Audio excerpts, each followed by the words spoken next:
সৈনিকবৃন্দ এবং অফিসার্সবৃন্দ, আপনারা দেশের প্রয়োজনে অনেকেই হয়তো আজকে ছুটিতে যেতে পারেননি। স্বাভাবিকভাবেই ঈদের এরকম সময় মানুষ পরিবারের সাথেই থাকতে চায়। আপনারা যেই স্যাক্রিফাইসটা করেছেন তার জন্য আমি আমার পক্ষ থেকে আপনাদের কাছে আন্তরিকভাবে ধন্যবাদ জানাতে চাইছি।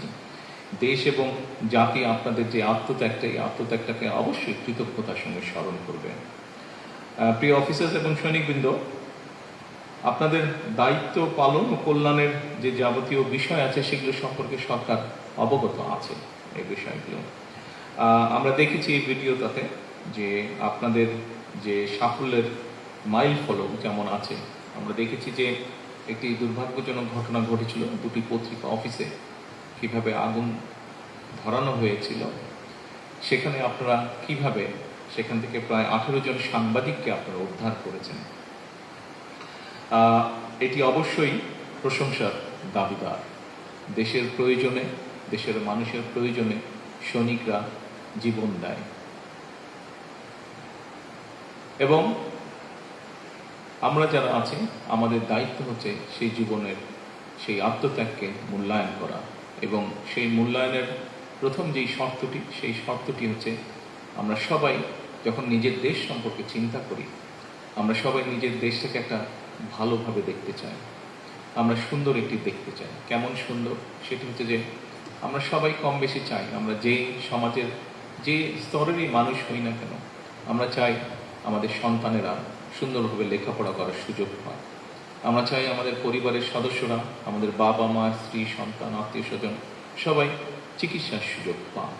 আমরা চাই আমাদের পরিবার পরিজন, আপনারা যেহেতু চাকরি করছেন, দেশের প্রয়োজনে আপনাদেরকে পরিবার থেকে দূরে থাকতে হচ্ছে, সে কারণে নিশ্চয়ই আপনারা যে কোনো সাধারণ মানুষের মতন চাইবেন যে পরিবার যখন কোথাও বের হচ্ছে সে যাতে নিরাপদ থাকে, সে যেই হোক পরিবারের যে কোনো সদস্য। আমরা চেষ্টা করছি, আপনি একজন সৈনিক সহ দেশের যে কোনো সাধারণ মানুষ, যেভাবে আমরা দেশকে আমাদের কল্পনায় দেখি, সরকার চেষ্টা করছে পর্যায়ক্রমিকভাবে ধীরে ধীরে সেই দেশটাকে সেইভাবে গড়ে তোলার জন্য। আমি বাংলাদেশে বহু বছর থাকতে পারিনি।